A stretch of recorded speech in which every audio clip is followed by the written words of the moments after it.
재밌습니다. 네, 잠언 개간 정말 재밌습니다. 사실은 이제 이 잠언 말씀을 읽으면서 이렇게 되게 궁금할 거예요. 왜 엄마 아빠는 맨날 잠언을 읽으라고 하지? 아, 재미도 없는데. 근데 이제 이렇게 알고 읽으면 이게 참 재밌구나. 잠언은 이렇게 읽어야 이렇게 맛있다라는 걸 느낄 수 있어요. 여러분 성경은 맛있습니다. 네, 전사님은 성경을 많이 먹어서 살이 찐 거예요. 아무도 동의하지 않습니다. 네, 성경을 맛있게 많이 읽어서 살이 찌는 거예요. 이게 참 탄수화물로 이루어져 있는 성경, 네, 잠언 말씀 함께 좀 재밌게 한번 가보도록 하겠습니다. 중간중간에 제가 질문도 할 거예요. 그래서 이렇게 제가 누구 이렇게 호명을 하면 크게 뭐 좀 불편해하지 않고 정 못하겠다 그러면 화면을 꺼버리세요. 제가 이렇게 부르면 한번 해볼까요? 한번 예시로 민정인 선생님 뭐 이런 걸 질문 드리려고 하는데요. 괜찮으세요? 네. 네, 이렇게 하시면 되고요. 정 못하겠다 그러면 화면 버튼 누르면 화면이 흑백으로 돼요. 그러면 네, 제 마음이 조금 상하는 걸로 하고 네, 그렇게 또 넘어가도록 하겠습니다. 괜찮으시죠? 네, 끄덕끄덕 해주세요. 네, 끄덕끄덕. 네, 시작하도록 하겠습니다. 네. 잠언을 왜 읽는가? 네, 잠언을 왜 읽는가?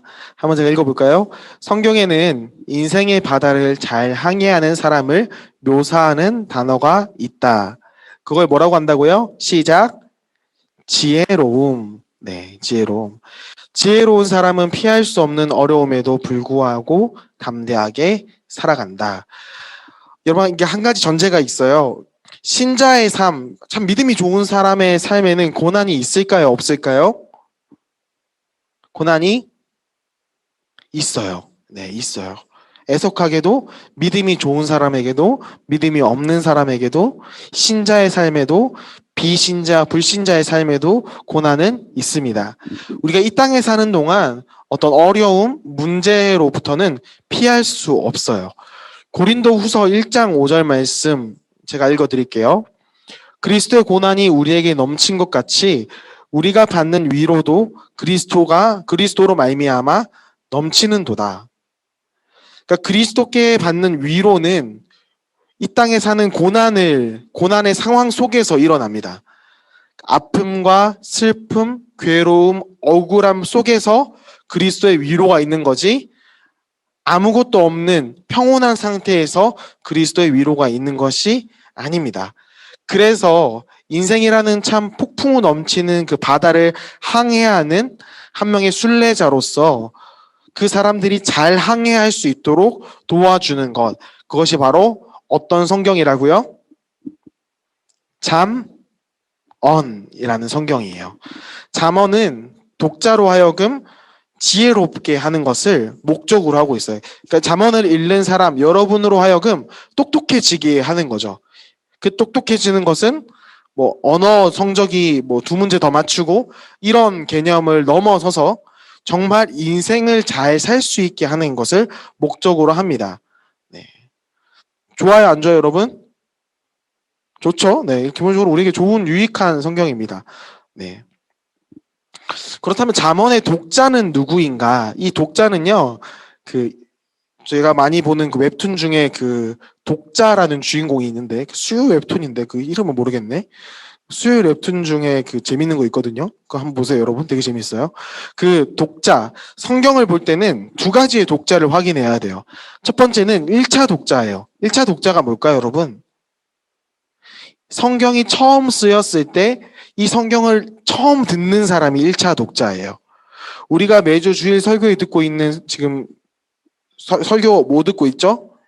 에베소서 듣고 있잖아요. 에베소서의 1차 독자는 어느 교회 교인일까요? 에베소 교회 교인이에요. 그리고 2차 독자는 장충교회 고등부인 거죠. 이해가 되죠? 별로 어렵지 않죠? 1차 독자를 잘 알아야 2차 독자가 그 시대의 메시지가 오늘 나에게 무슨 의미가 있는지 확인할 수 있는 거예요. 그래서 우리 잠언의 독자를 한번 봤으면 좋겠어요. 첫 번째는 누가 있나요? 여러분 그 스피커 꺼져 있다고 다 들려요. 제가 다 들리니까 따라해 주세요. 첫 번째 사람이 누가 있나요? 네, 일반적인 사람. 저 이런 거 해보고 싶었어요. 좀 있어 보이지 않나요? 일반적인 사람. 되게 하고 싶었는데. 일반, 여러분이 학교 가면 1반이 있고, 2반이 있고, 3반이 있고, 그래서 1반에서 1반에 있는 쓰레기통을 일반 쓰레기, 뭐 이런 거 했었는데, 옛날에. 웃어주세요, 여러분. 이 아침에, 여러분, 우리 웃어야 기분이 좋죠? 네, 일반적인 사람.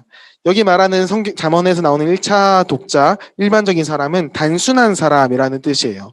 이 단순한 사람이 미화된 단순한 사람인데, 오리지널로 이야기하면 미숙한 사람을 이야기해요. 그러니까 좀 물건을 만져도 막 잘 망가뜨리고, 그런 사람들 있잖아요. 인생을 살아가는데 인생이 되게 미숙한 사람들, 그 사람들을 바른 길로 갈 수 있도록 좀 이렇게 숙달된 사람으로 만들어주는 게 잠언의 1차 독자이고요. 두 번째는요, 미숙한 사람만 잠언을 읽는 게 아니에요. 어떤 사람이 또 잠언을 읽어야 된다고요? 네, 여러분 입이 움직이지 않고 있어요. 네, 지혜로운 사람. 네, 바로 너 이야기하는 거 맞아. 너. 네, 바로 너예요. 제가 여러분 전부 다 보고 있어요. 지혜로운 사람. 성경에서 말하는 성숙한 사람인데요. 성숙한 사람도 잠언을 읽어야 돼요. 가르침이 더해져요. 그 지혜의 깊이가 깊어집니다. 그럼 결과적으로 이 두 사람들을 합치면 어떤 사람이 돼요? 모든 사람이, 네, 이거 동그라미 예쁘게 그리고 싶은데, 네, 쉽지 않네요. 모든 사람이, 네, 이거 지금 녹화되고 있거든요. 굉장히 불안하네요. 이렇게 동그라미. 모든 사람이 잠언을 읽어야 한다라는 결론이 나릅니다. 그런데 성경에서는 제외되는 사람이 있어요. 잠언을 읽을 때 제외되는 사람이 있는데, 누구요? 읽어볼까요? 어리석은 자들은 잠언에서 제외된다. 우리 승아야, 그 밑에 한번 읽어볼까요? 우리 형광펜 돼 있는 부분. 왜 어리석은 자들이 제외되나요? 여호와를 경외하는 것이 지식의 근본이지만 하나님을 거부하기 때문이다. 네, 여호와를 경외하는 것이 지식의 근본인데 어리석은 자들은 일단 하나님을 거부해요. 성경에서 말하는 어리석은 자는 하나님을 거부하는 사람을 말해요. 그러니까 하나님을 거부하는데 잠언의 말씀을 받아들일 수 있나요? 없나요? 없는 거예요. 그래서 잠언의 독자가 될 수 없습니다. 우리 말씀 두 절 한번 찾아볼게요. 첫 번째 말씀은 잠언 1장 7절입니다.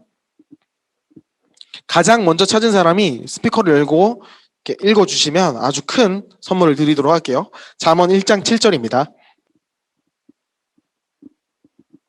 이거 먼저 읽는 사람이 장땡이에요. 네. 잠언 1장 7절. 두려워 말라. 내가 너의 하나님이니. 네. 한번 찾았으면 그냥 스피커 마이크 열고 딱 읽어주세요. 시작. 여호와를 경외하는 것이 지식의 근본이거늘 미련한 자는 지혜와 훈계를 멸시하느니라.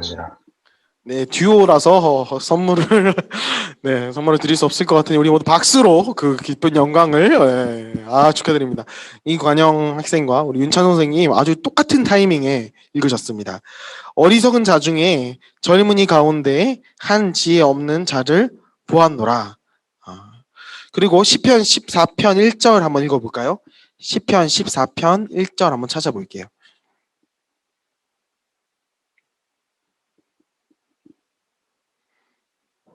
네, 이번에는 박수보다 좀 큰 선물이 있을 거예요. 그래서 한번 찾아서 네. 우리 화면 끈 친구들은 되도록 화면 좀 켜주시면 좋을 것 같아요. 화면 좀 켜주시면 감사하겠습니다.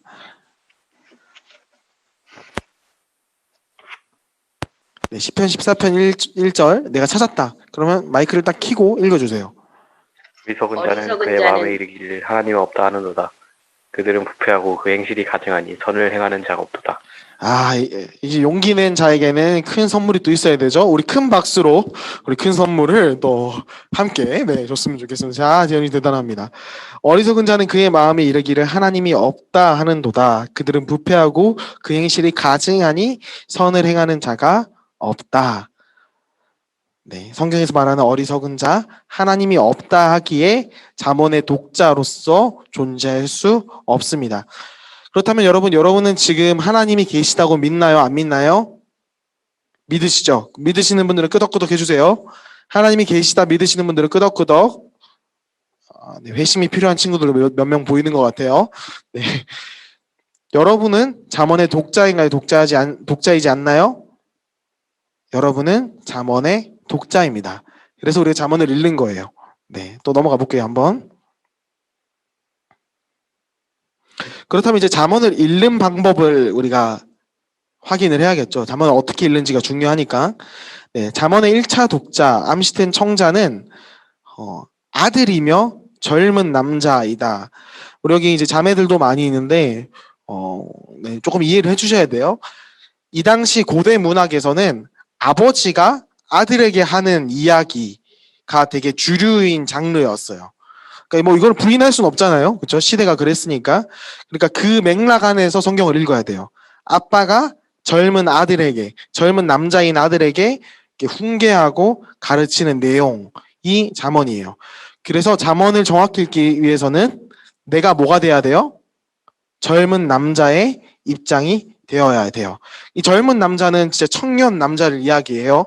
결혼을 할 수 있는, 네, 그러니까 청년, 뭐 저 같은 청년, 뭐 윤찬송 선생님 그리고 송혜진 선생님 같은 사람이 젊은 남자.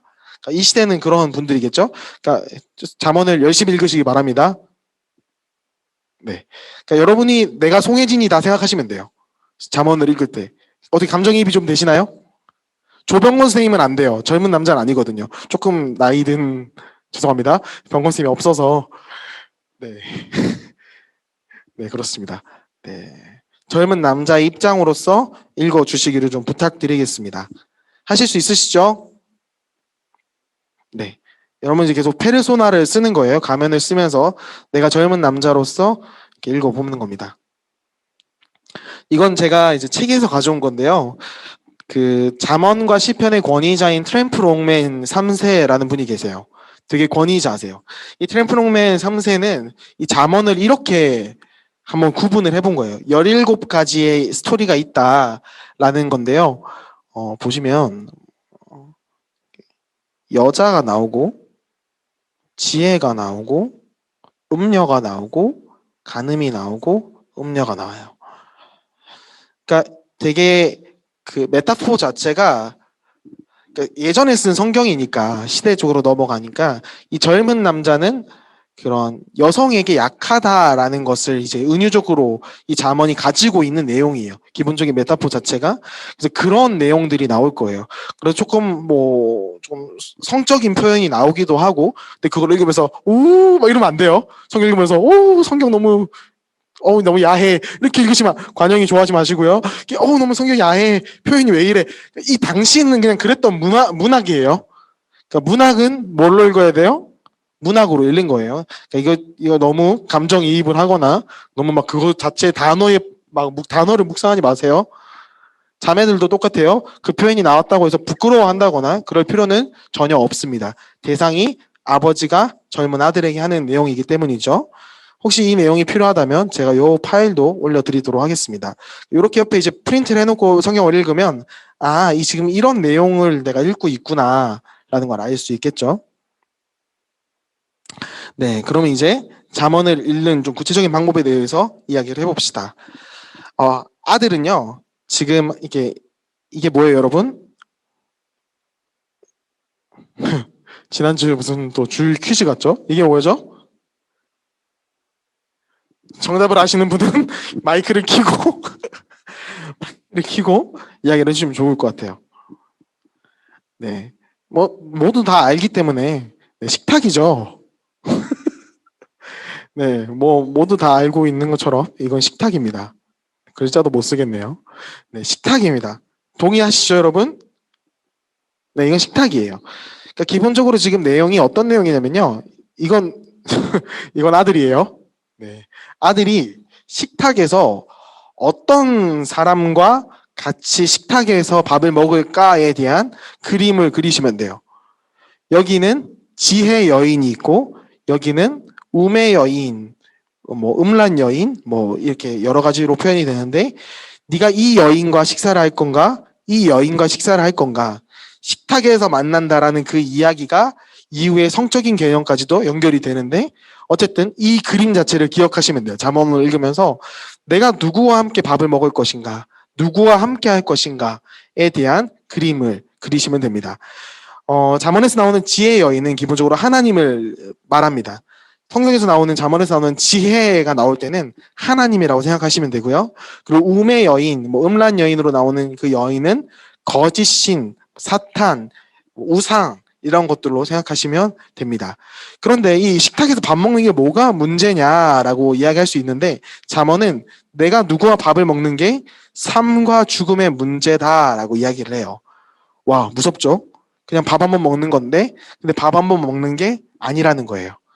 지혜를 택하는지 우매의 여인을 택하는 게 너의 삶의 문제다라는 겁니다. 성경에서 말하는 잠언에서 말하는 지혜의 범주는요.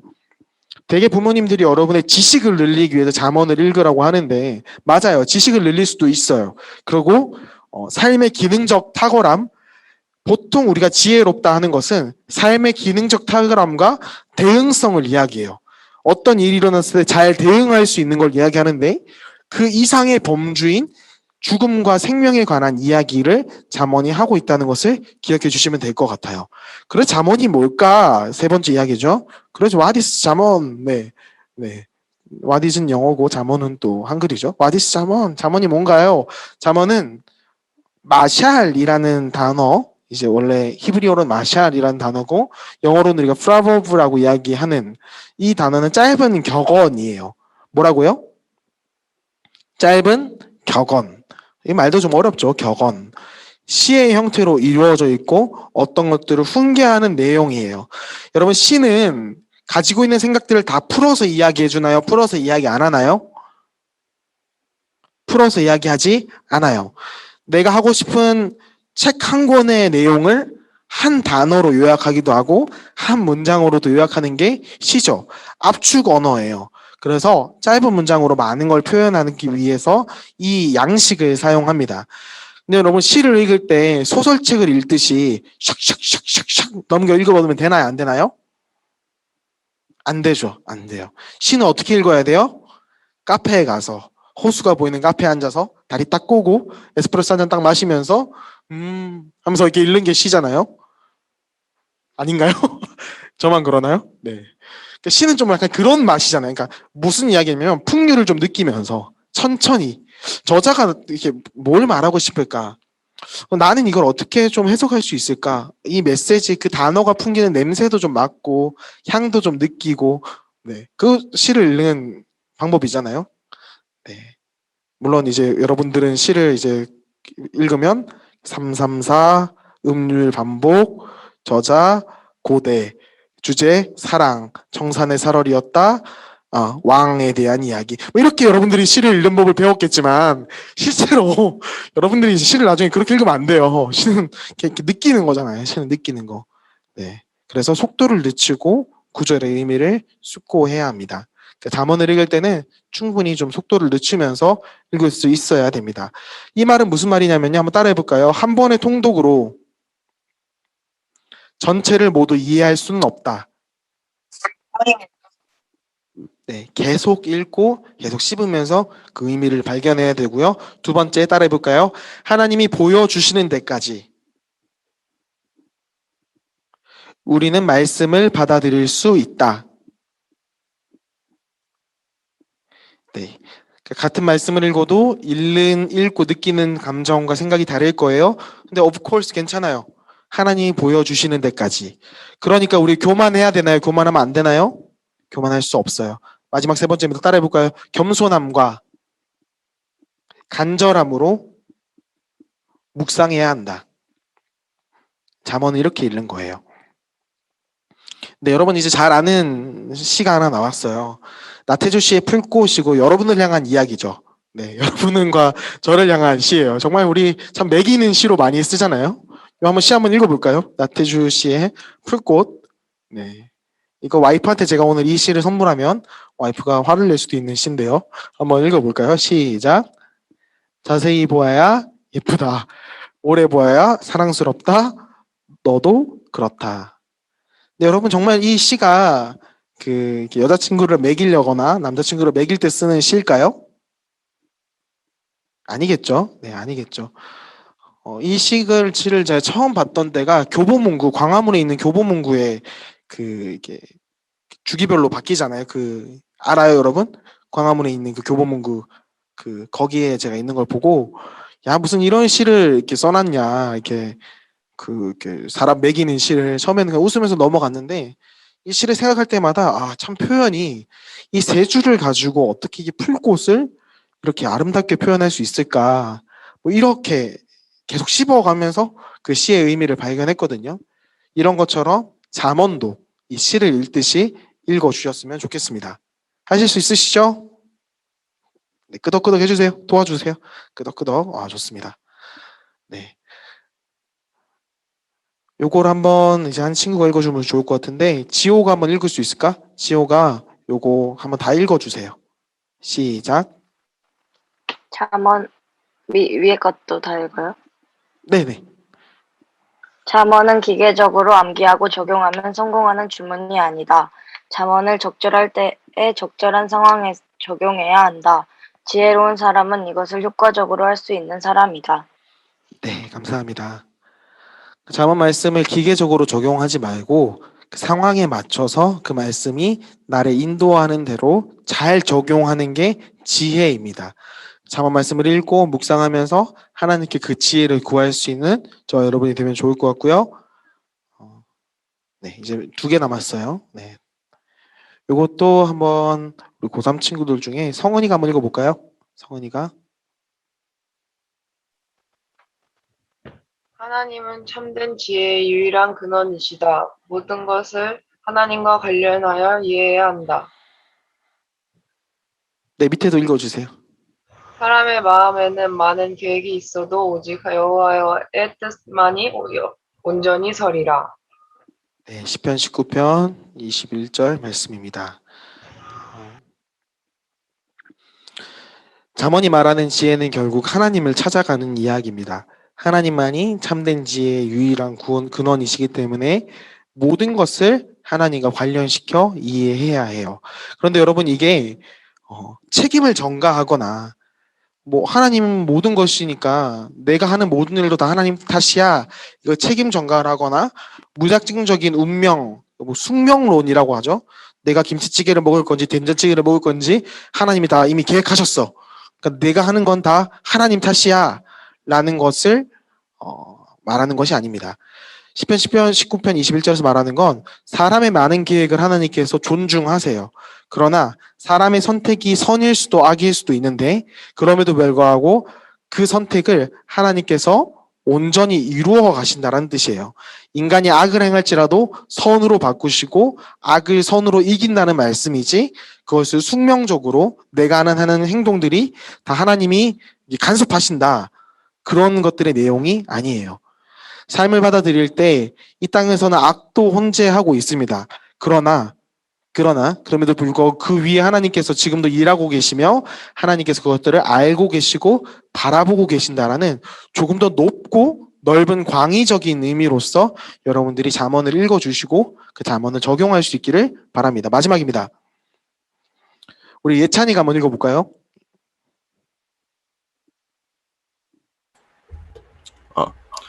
우리보다 크신 분이 우리가 삶을 향해 가는데 필요한 가르침을 주시리라. 지혜 연인에게 귀를 기울이는 것, 하나님께 귀를 기울이는 것. 네, 지금 예찬이랑 예준이랑 같이 있어서 소리가 이렇게 도는 거예요. 네, 우리보다 크신 분이 우리의 삶을 항해하는데 필요한 가르침을 주시리라 기대하는 것, 이게 잠언을 읽는 거죠. 그 바다를 넓게 위에서 보고 계신 하나님께서 여러분이 항해하는데 바람도 길도 상황도 다 만들어 주실 것을 잠언을 읽으면서 기대하셨으면 좋겠습니다. 그리고 잠언에 나오는 지혜 여인에게 귀를 기울이는 건 하나님께 귀를 기울이는 것과 동일합니다. 마지막입니다. 2줄만 하고 끝낼게요. 현대 기독교 신앙의 문제는요, 들음이 없다는 거예요. 뭐가 없다고요? 들음. 듣는 게 없어요. 많은 찬송들도요, 하나님 말씀하시면 내가 듣겠습니다가 아니라 주님 내 마음이 이래요, 주님 저 힘들어요, 주님 저 이러니까 도와주세요, 내 이야기가 되게 많아요. 그게 나쁘다는 건 아니에요. 나쁜 건 아니지만 그만큼 그래, 네가 힘든데 그 힘듦이 왜 왔고 내가 그 힘듦을 통해서 너를 어떻게 만들어 갈 거야? 라는 답변을 기다리는 공간이 없어요. 그게 어디서 드러나냐면요. 요즘 찬양에는 간주가 없어요. 간주가 없고 충분히 그 가사를 묵상하고 기다리는 그냥 쉬는 그런 부분이 없어요. 음악적으로도 그렇고. 그리고 설교를 듣고도 기도할 시간이나 또 묵상할 시간이 많이 없는 것 같아요. 이 부분 참 안타까운 것 같아요. 그래서 하나님이 내게 무엇을 원하시는지 어떻게 살아가는지 묻고 대답을 기다릴 수 있기를 좀 바랍니다. 근데 그 기다리는 시간은요. 누군가에게는 3년, 누군가에는 5년, 누군가에는 평생을 기다려야 되는 시간이 될 수도 있습니다. 그러나 요셉의 인생을 기억하면서 기다림은 확실한 약속을 통해서 기다릴 수 있는 거예요.